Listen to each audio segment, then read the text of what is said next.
So recapping what happened yesterday, the Arizona Cardinals have informed Kyler Murray they will be releasing him on the first day of the new league year. The Cardinals will owe Murray $36.8 million in 2026. Therefore, the next team he signs this upcoming season, if he does decide to play, will be for the veteran minimum. And it is, first off, I have no issue with this. I've written multiple times, especially on a YouTube post on my page there, that this was the best decision. I looked at the standpoint of going back to since all the way back to 2019 when they drafted him as rookie year to all the way up to now, which is 7 years, I think, 7 years, 7 seasons with the team. I think we've seen the height of Kyler Murray with this organization, how far he can get, how far he can take them, how much better this team can get. And with now a brand new head coach in Mike LaFleur, I just don't see how much it gets better. And I worry that it's going to be another cycle of being a mediocre coach. I don't see it going too well with him.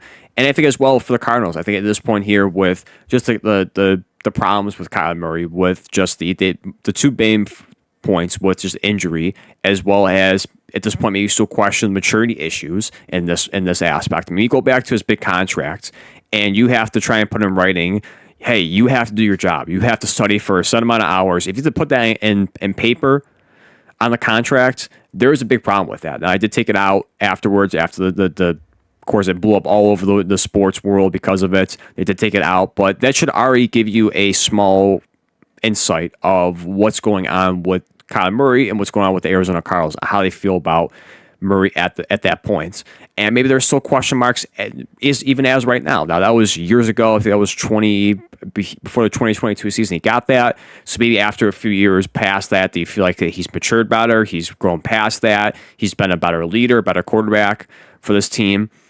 And again, I think from that perspective, there is still question marks. Even if you want to throw away the maturity issue and say, hey, he's gotten better for that one, there's still the injury aspect of that, where he has been hurt a ton. In his career, he's missed 29 games, more so last 3 seasons where he missed half the season in 2023, and then he missed a bulk portion, 12 games this past season, only playing 5 in 2025, I should put it as.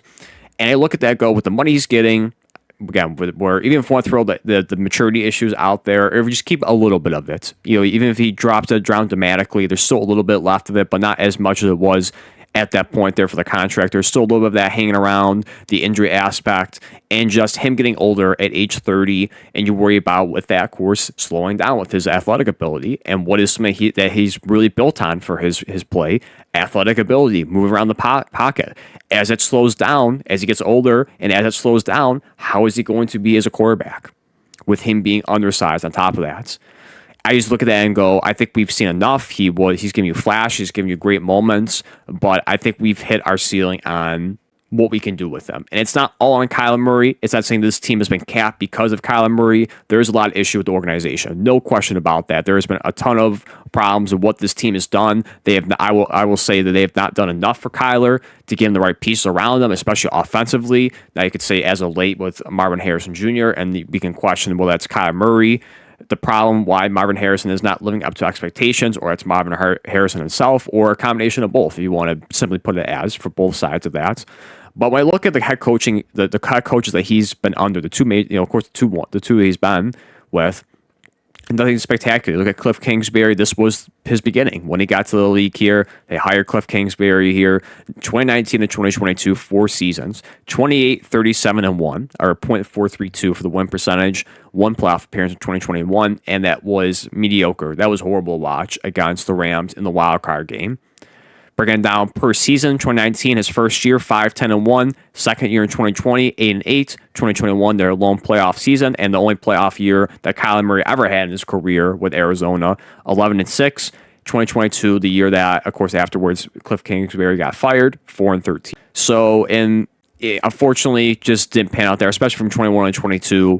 And we've seen the staple of more so 2020 and 2021, where it's great starts in the first half, and then it dipped down in the second half. People always like to make the jokes about Call of Duty. You kind of pair when they kind of fall off during the season or the calendar year, or so the calendar date, as opposed compared to when Call of Duty comes out. People always make those jokes as well about that. Maybe there is some put into that. I don't know. Maybe there is some truth to it. Who knows for that one? But that was the first head coach with Kyler Murray. Cliff Kingsbury got 28, 37, and 1 playoff appearance. Then you have Jonathan Gannon, who I did not like to begin with. Of course, you had the infamous video about asking players if they took the bus to the team facility, because not like these are millionaires, or at least, not saying they're multi-millionaires, but certainly have enough money to buy a car and get there. So I don't think anyone took the bus to the facility. That infamous video, that was already off to a rough start for that era for the Arizona Cardinals. 2023 to 2025, 3 seasons, 15 to 36, .294 for the win percentage. So we got worse with Jonathan Gannon, going from an offensive mind to a defensive mind. 4-13 his first year, 8-9 in 2024. Okay, much improvement. Looks like it's heading towards the right direction. 3-14 in 2025. The worst season that Kyler Murray has had. Now, again, he wasn't there for the bulk portion of it, only played 5 games, but in terms of just being with the Cardinals in general, the worst season that he's been in his career there. Before that, of course, was 4-13 in 2022, and then his rookie year, tied for 2022 and 23 with 4-13 in his rookie year, 5-10-1. So, again, is this all on Kyler Murray? Why it failed in Arizona? No. Again, there is plenty of blame to go around outside Kyler Murray, but Murray himself has some blame. Going back to what I keep saying, the maturity issues, at times inconsistent at times for his playing ability, injuries, and so forth. And again, unfortunately, this was a big thing that was just talked about heading into his draft. His size. We can kind of be sick and tired of having that conversation about it, but it is still a factor. It is still a portion of that. And again, going back to what I say for a minute ago about age, with his athletic ability slowing down, how is it going to affect his game? He's not going to be as athletic, as elusive as he once was earlier in his career. He is going to be, I believe, 29 years old heading into, I apologize, I may have said 30 earlier. I'm saying a lot of numbers, so I apologize. If I did, I probably didn't. I'm just going crazy. If I did say 30, I apologize. 29 going into this upcoming season there. I don't think I said that, but again, I'm throwing a lot of numbers around, so I may have said that. I apologize. Might be going crazy for a second, thinking I said it. But you look at him going at approaching 30, better phrase it as, at 29 years old by the time the season starts. If he decides to do play in 2026 for the NFL, I do say that for a second. I say that because I will get to that point in a second. I think it's unlikely he'll take the option, but it's still an option nonetheless. You do question about his playing ability, and is it going to go down? Even with that too, is he going to even struggle as a passer on top of that too? Again, he has a great arm. He is still a widely athletic player, good at the quarterback position. And I still think he can win you games. We can go back and forth about the height, the ceiling of Kyler Murray, of what he can do for another team. But certainly, I think he's a good option for a team out there for that one. But I do question, to a point now, the destinations where he can go to. Now, I'm not saying that the options are great for those teams if they decide to pass on Kyler Murray, but nonetheless, there is people already in place here. And I wrote this list here a couple of days ago. March 2nd, this day recording March 4th here. Now, one team that's off the table is the Colts because they just franchise tagged Daniel Jones, so that's going to be off the table there. Teams you can start right away. New York Jets, pretty obvious, as I put in parentheses there, pretty obvious for that one. Cleveland Browns, you look at Tom Monken being a first-time head coach and going from Baltimore to the Cleveland Browns. You look at a similar type of quarterback with just highly athletic, highly mobile from Lamar Jackson. If you want to bring a guy like Kyler Murray in there, Shedeur Sanders is obviously not that at all with his playing style too. So is there going to be a clash there? Does he want someone more mobile, again, what he's used to with Lamar Jackson? You do get a smaller size quarterback in Kyler Murray with that smaller Lamar Jackson per se, but still can still make those athletic plays with his legs, can make some good throws a time or two. There is a lot of things that need to be built up around them for the Browns offense, but I'm sure no doubt about that they will address that in the offseason and the draft as well. So I look at it as a destination as there as well. For Browns fans, I don't know how they would feel if Kyler Murray went there and started over Shedeur Sanders. I think there's a fair amount of Shedeur Sanders fans that want him to get the opportunity to prove himself. I'm a little bit, to a point, I am a little bit one of those fans that want to see how he does moving forward. I know it was a very shaky up and down rookie season for him for the limited action he was given, but certainly a destination if Tom Monken wants to go in that direction. Another one is Minnesota. Again, not sure about JJ McCarthy. They want to bring someone there, kind of compete with them, push him a little bit. I don't know if this team is just flat out done with him because they feel like they have to do something now. The team around him outside the quarterback position is good enough to be certainly a playoff caliber team, no doubt about that. Super Bowl caliber, championship caliber, that's a different discussion, but no doubt should be competing in the playoffs. Outside the quarterback position, they did get rid of Aaron Jones and a couple other players there, but they can replace that, no doubt about that. But look at JJ McCarthy. Can you go through another year where you have just horrible play? It has shown you very few flashes, very, very few, I should add. Is it fair to put on there because he missed his rookie season with a season-ending injury? Then this is really his rookie season playing. Is it fair to put up on there for the limited games he played and say, yep, that's it, that's him, we're done? No, it's not fair to say that, but with how the league is, with quarterbacks having a short leash at times and depending on the circumstance they're in, this could be a situation for that, where at least you bring Kyler Murray in to compete and maybe, dare I say, beat him and start over him. And what does it say about J.J. McCarthy's future if it does happen, if Kyler Murray can hold on to that starting job? Who knows with that? Another one is Miami. You have the situation where not guaranteed yet. You said I could probably put that maybe in the second part too, a place that he would have to wait a little bit, but is most likely move off of Tua. Again, there has been talks about trying to get rid of him, potentially moving off him. Nothing official yet for this one. But if they are deciding to move off of Tua, does it make sense that you're going from a small frame quarterback that's injury prone to a small quarterback injury prone that is more athletic? Who knows with that one? But for the veteran minimum, for all these teams too, for the veteran minimum at this point here, I think that is worth it. If you're looking at a spot where we're done with Tua, we need something a little bit better. If you will say it's a little bit better upgrade than Tua, certainly better in the arm strength category, more mobile than Tua. You do worry about just being a shorter quarterback, but probably a better build for his size as opposed to Tua right here for that standpoint. But again, you're kind of trading the injury history for another injury riddle quarterback and more recent seasons. But that could certainly be a destination for the Miami Dolphins. If they want to bring a guy in here who is still, again, a good option at quarterback, still athletic, still has a lot left to prove for himself, Miami could be a destination there. And again, cross off Indianapolis, that is off the table there as well. Place that he would have to wait.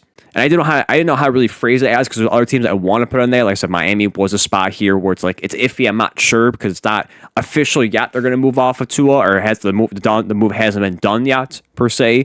This is why I put in there he would start right away because I didn't know how to really frame it as well as the second part here. So two that I looked at that I've seen some people talk about more and more is the Los Angeles Rams, where this would be a great fit. Now, he would sit a year or two because it's Matthew Stafford. I don't know how much more of his NFL life he has left. Certainly, you look at this past year, it seemed like, well, maybe he can play for a few more years past, way past 2 seasons, I should say, maybe a little bit more years after that with when MVP in 2025, first team All-Pro, 40 touchdown season for him. I mean, he played well. No question about that he played well, but you have to face the facts of him being up there in age. Does he want to play a lot longer in the NFL? I think it's a great situation for Kyler Murray to sit behind Stafford. Is it safe to say, a Hall of Fame quarterback now? I know it was very iffy before this season, but with him winning the MVP and the first team All-Pro, does that solidify him? I think it does, but that's certainly it could be up in the air for people to decide. He has a stats, no doubt about that. But sit behind Stafford a year or two and develop in that McVay system, and of course flourish when he gets the opportunity to start there. But again, going back to the age there, if he has to wait a year or two, it'd be 30, 31. Is that a good option for him? I don't know.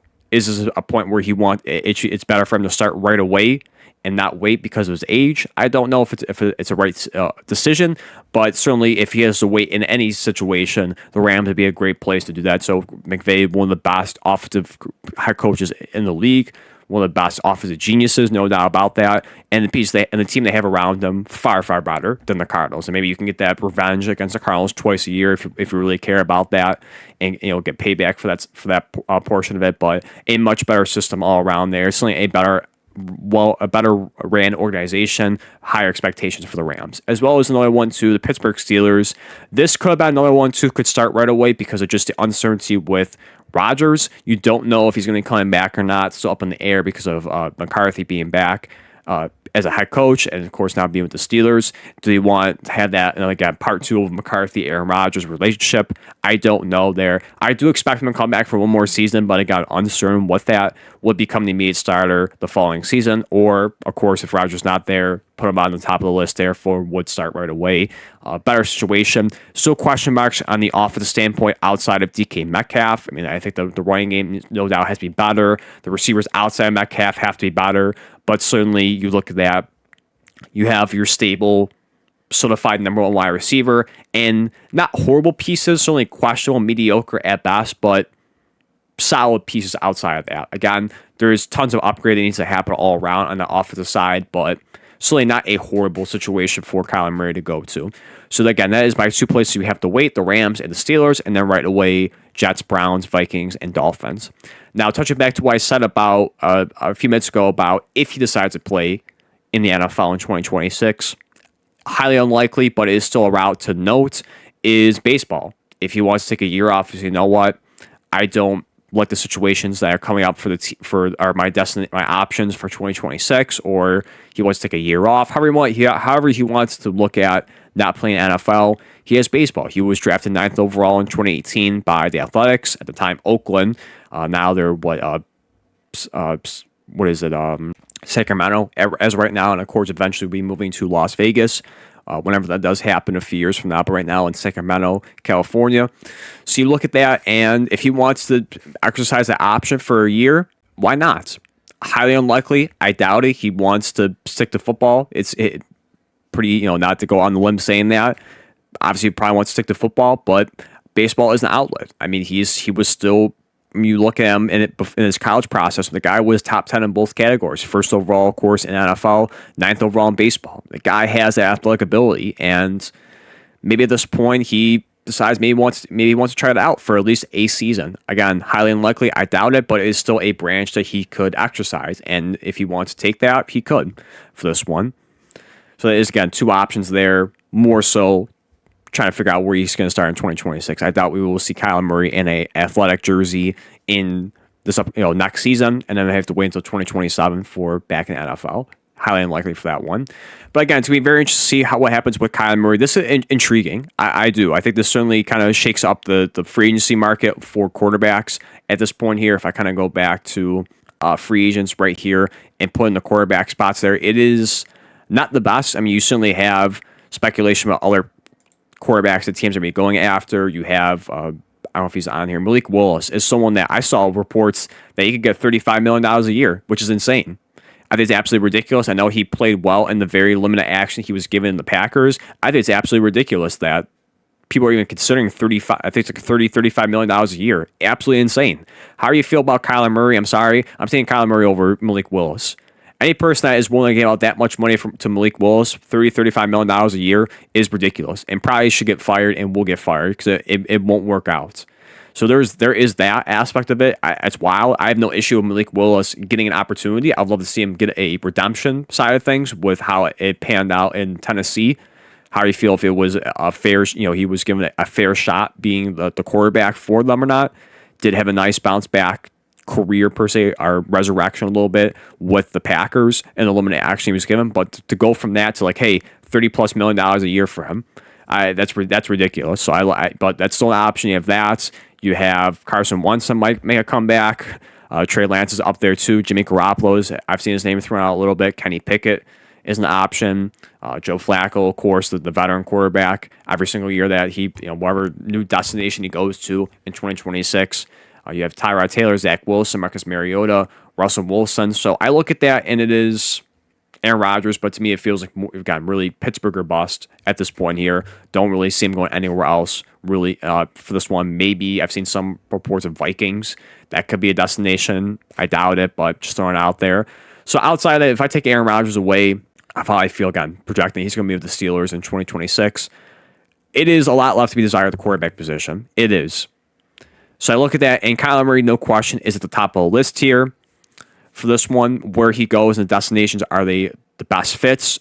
Are those teams want him? Or certainly two totally different questions asked there, and of course a lot of variables in those aspects as well. But when I look at this as of right now, no question he should be the number one quarterback in free agency, no doubt about that. Even for the veteran minimum, is the absolute steal. However you feel, if you despise Kyler Murray, you think he's a overrated quarterback, however you feel about it, as a diva, however you want to phrase Kyler Murray as, it is amazing value for the minimum he has to sign for a team, for the high upside he can give you. There's no question that someone should take a shot at him, and I think they will. Of course, that those options were severely limited for trade because you got to take on the contract as well as the whatever compensation they have to give up. I'm sure it's probably not a ton because of the contract, but why would teams do that? Especially trying to hand up, take on that more so just take on the contract for him. One, he's probably not worth it. So at this point here, you for the Cardinals, unfortunately, don't get any assets in return for him. But in terms of Kyler Murray's perspective, you go from a list like this for the trade to a list like this for free agency. You do. So I'm excited to see where he goes and interested to see where he lands in this one.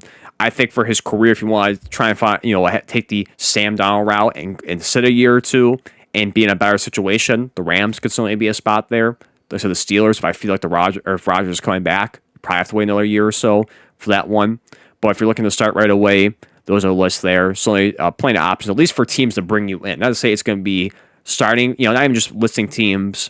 Or sorry, that's only teams I listed for starting right away. There's certainly plenty of teams that probably don't view them as that, starting right away, but competing at least, that I didn't even list yet, that you could throw in there as well, too, on top of that. So we'll see how it plays out there. I mean, outside of that, I really don't see other destinations. That seems pretty much a list there. Again, there could be other takers for Kyler Murray at this point here, but we'll see how it plays out there for where he lands when the new league, when the first day of the new league starts. He'll be released, and we'll see how it shakes up out there too. Again, very interested to see how that story plays out for the offseason for Kyler Murray and where he lands for 2026.